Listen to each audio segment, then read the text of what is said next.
Balita naman po sa lalawigan, patay ang isang barangay chairman matapos pagbabarilin sa San Nicolas, Ilocos Norte.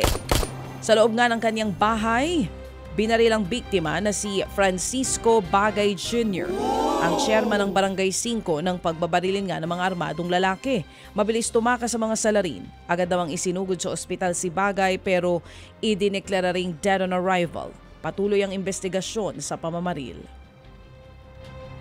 Arestado naman ang tinaguriang drug queen ng Norte. Sa isang kainan sa Baguio City, inaresto ang suspect na 48 taong gulang. Maghahatid sana ng drogang target pero hindi niya alam na undercover agent pala ang kanyang katransaksyon.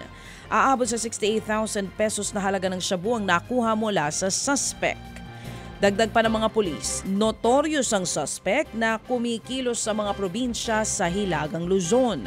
Hawak na siya ng mga otoridad at iniimbestigahan kung sino ang mga kasabwat nito. Mahigit 1 milyong deboto naman ang dumalo sa pista ng Peña Francia sa Naga City, Camarines Sur.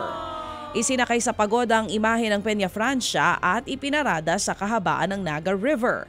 Ayon sa Naga City Government, pumalo sa 1.5 million ang mga bilang ng mga tao na sumama po sa fluvial procession.